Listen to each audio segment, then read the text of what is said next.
Shalom, Sobat Kristiani. Renungan kita hari ini diambil dari Kisah Para Rasul pasal 15 ayat 36 sampai 41. Sebelum kita memulainya, mari kita berdoa.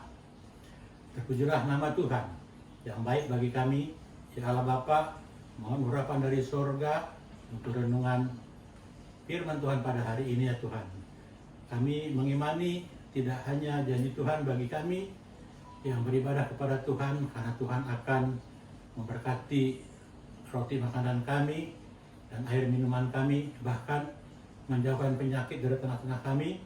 Tapi karena kami perlu Tuhan, karena Tuhan adalah Bapa kami. Terpujilah nama Tuhan. Dalam nama Yesus kami berdoa. Amin. Saudara-saudara, kita patut mengucap syukur bahwa kita masih diperkenankan Tuhan untuk menikmati hidup kita hingga hari ini. Adapun judul renungan kita hari ini adalah tetap mengabarkan keselamatan. Saya akan membacakan untuk kita semua Nats Kisah Para Rasul pasal 15 ayat 36 sampai 41. Beginilah bunyinya. Di bawah perikop perselisihan antara Paulus dan Barnabas. Paulus dan Barnabas tinggal beberapa lama di Antiokhia. Mereka bersama-sama dengan banyak orang lain mengajar dan memberitakan firman Tuhan. Tetapi beberapa waktu kemudian berkatalah Paulus kepada Barnabas, "Baiklah, kita kembali kepada saudara-saudara kita di setiap kota, di mana kita telah memberitakan firman Tuhan, untuk melihat bagaimana keadaan mereka." Barnabas ingin membawa juga Yohanes yang disebut Markus. Tetapi Paulus dengan tegas berkata bahwa tidak baik membawa serta orang yang telah meninggalkan mereka di Pamfilia dan tidak mau turut bekerja bersama-sama dengan mereka. Hal itu menimbulkan perselisihan yang tajam, sehingga mereka berpisah dan Barnabas membawa Markus juga sertanya berlayar ke Siprus. Tetapi Paulus memilih Silas, dan sesudah diserahkan oleh saudara-saudara itu kepada kasih karunia Tuhan, berangkatlah ia mengelilingi Syria dan Kilikia sambil meneguhkan jemaat-jemaat di situ. Amin. Saudara-saudara, sebelum naik ke surga, Tuhan Yesus memberi amanat agung kepada para murid untuk memberitakan Injil ke seluruh dunia. Alkitab menuliskan bahwa Tuhan Yesus senantiasa menyertai para murid untuk memberitakan Injil ataupun mengabarkan keselamatan dengan cara melayani sesama, supaya banyak orang-orang menjadi percaya Kristus.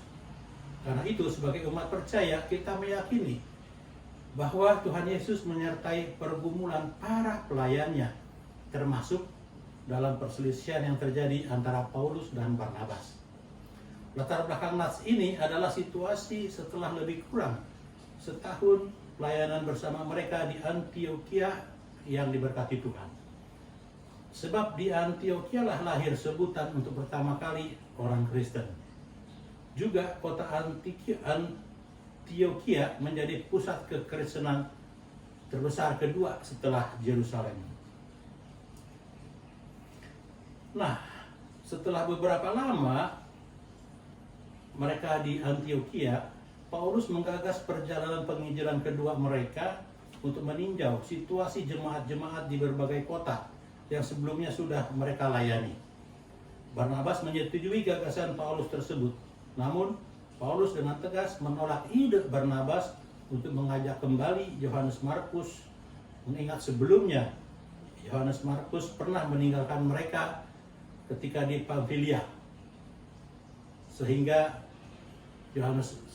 mereka berdua meneruskan pelayanan mereka dan Yohanes Markus kembali ke Yerusalem. Rasul Lukas yang menulis surat Kisah Para Rasul ini memakai istilah perselisihan yang tajam, sehingga Paulus dengan Barnabas kemudian terpisah tujuan wilayah pelayanannya. Barnabas dan Yohanes berlayar ke Siprus, sementara Paulus dan Silas berangkat dari Antiokhia untuk mengelilingi Syria dan Kilikia, meneruskan kabar keselamatan serta meneguhkan jemaat-jemaat di situ. Saudara-saudara, Dari nas perikop berjudul perselisihan antara Paulus dan Barnabas ini hendak memberi pesan bahwa dalam pergumulan pelayanan dapat saja terjadi perselisihan. Saudara-saudara, saya ingin supaya kita tidak salah mengerti bahwa pesan nas ini tidaklah berarti membenarkan adanya perselisihan di antara para pelayan seperti yang terjadi terhadap Paulus dan Barnabas. Tidak demikian maksudnya. Kiranya kita tidak salah memahaminya. Maksudnya adalah meski terjadi perselisihan antara Paulus dan Barnabas, Tuhan tetap memakai pelayanan mereka.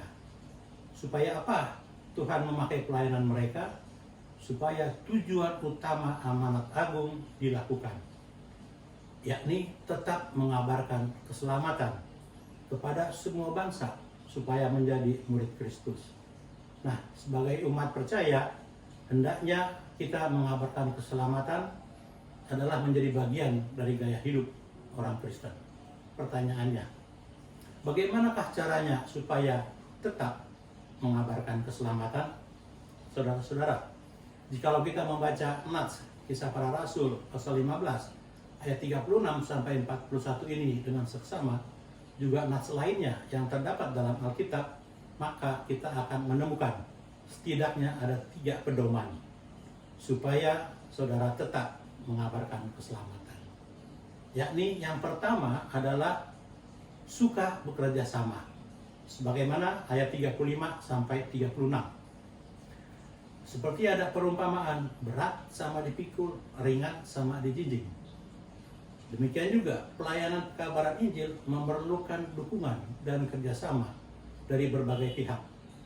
Diberkatinya pekabaran Injil Paulus dan Barnabas di Antiokhia adalah juga karena kerjasama komunitas para rasul di Yerusalem yang mengutus mereka, serta juga didukung bersama oleh jemaat-jemaat yang menerima berkat rohani dari pelayanan mereka.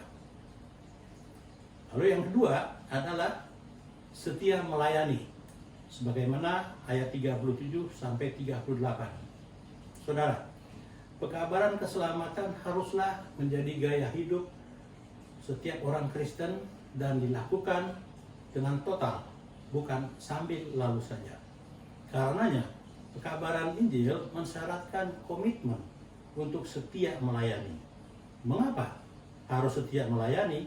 Sebab mengabarkan keselamatan dilakukan dengan melayani sesama demi Kristus, supaya orang-orang menjadi percaya Kristus, bertobat, dan menerima janji keselamatan. Jadi meski sempat terjadi perselisihan, Paulus dan Barnabas kemudian setelah 14 tahun kemudian bersatu kembali, melayani bersama di Yerusalem bersama Titus.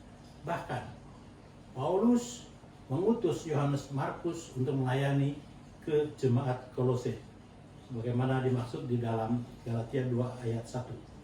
Itu menunjukkan bahwa mereka tetap sebagai jiwa sesama pelayan Tuhan, sebagaimana umpasa dalam bahasa Angkola, sabara sabusta satahi saoloan, yang berkomitmen setia melayani.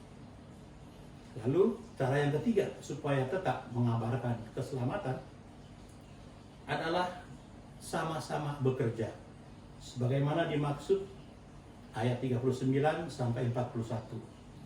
Komitmen untuk tetap sama-sama bekerja mengabarkan keselamatan, meski Paulus dan Barnabas menjadi terpisah waktu dan wilayah pelayanannya, hendaklah dipandang bahwa pekabaran keselamatan haruslah terus dikerjakan. Meski tidak bersama-sama dalam satu tim, satu jemaat, satu masa, pekabaran keselamatan harus terus dikerjakan. Baik atau tidak baik waktunya, baik masa tenang atau masa tegang seperti masa pandemik sekarang ini, kita tetap harus mengabarkan keselamatan. Tuhan Yesus memberkati pelayanan saudara-saudara. Demikian saudara-saudara, firman Tuhan ini disampaikan, kiranya boleh menghibur dan menguatkan Bapak Ibu Saudara-saudara yang mendengarkan renungan firman Tuhan ini. Amin, kita berdoa. Terima kasih ya Allah Bapa, Tuhan memimpin kami. Tuhan ingin memberkati para jemaat pendengar firman Tuhan pada hari ini ya Tuhan. Berkati mereka semua, sehingga kami semua Tuhan berkati, dan kami semua memuji memuliakan nama Tuhan, menjadi kesukaan bagi Tuhan. Kami tetap mengabarkan keselamatan kepada setiap orang, sehingga semakin banyak orang yang memuliakan nama Tuhan. Terpujilah nama Tuhan. Di dalam nama Yesus kami berdoa. Amin. Shalom.